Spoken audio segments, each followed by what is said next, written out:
In this video, we're going to be discussing how to find low-hanging fruit opportunities and just how important creativity is in CPA marketing. So the first point that I want to make is not to focus on the wrong big numbers. And what I mean by big numbers is that the only thing that matters in this entire business is ROI and profit.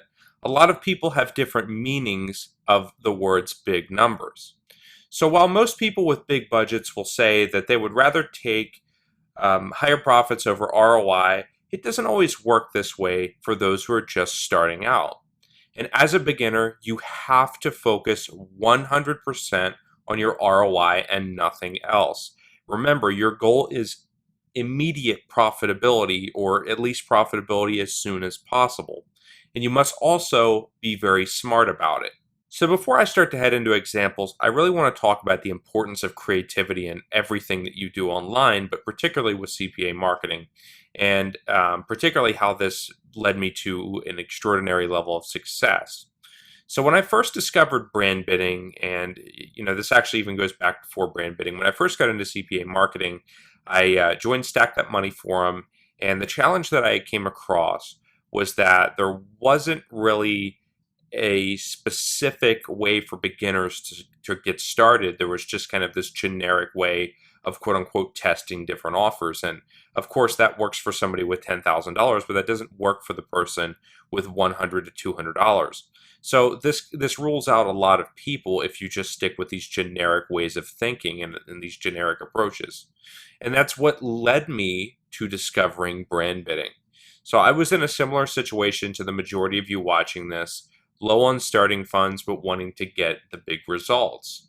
And I saw that flaw with that traditional way of quote unquote testing and decided to start thinking outside of the box for different ways that I could generate some profits and build some starting capital. And I wanted to think of a way to quote unquote kind of hack the system and focus entirely on my ROI instead of worrying about losing money and testing all these different variables.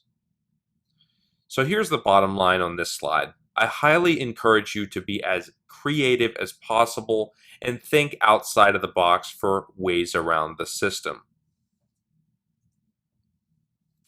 So let me give you an example of this, since this may appear to be kind of vague to some of you.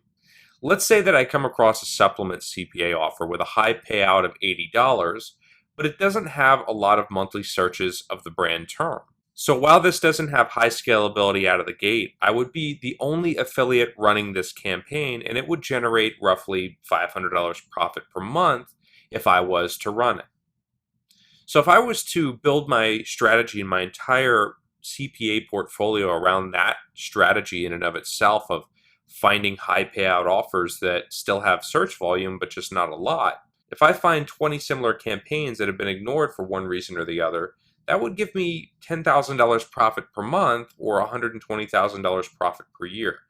That starts to add up.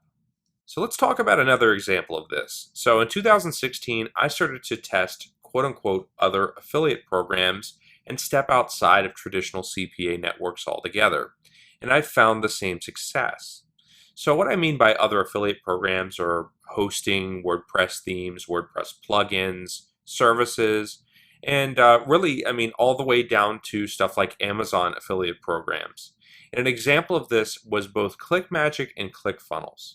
And it shocked me how at the time, even in 2016, these were both very in-demand products, but there was only one other person who was running search branded traffic to these two affiliate programs. And these are both, if you're not aware, ClickMagick is a little bit low ticket, but it's recurring.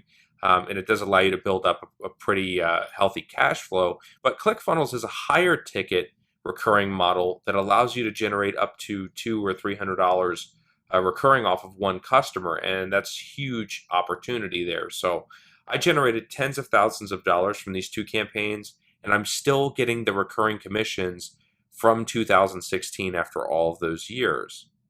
So here's what the bottom line is with this example. I saw that these were both products that were growing in popularity, but nobody was really running them, probably because they were focused on traditional affiliate network offers.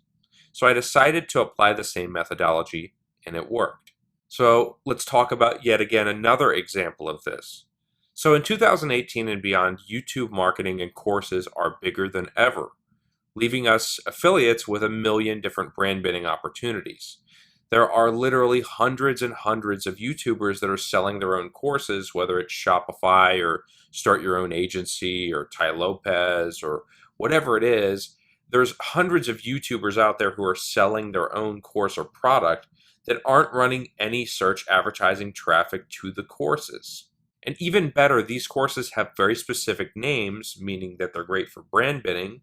And if you don't know why this is important, refer to my brand bidding optimization video. And they also tend to be $300 to $5,000, giving us huge profit potential with just a few sales per month.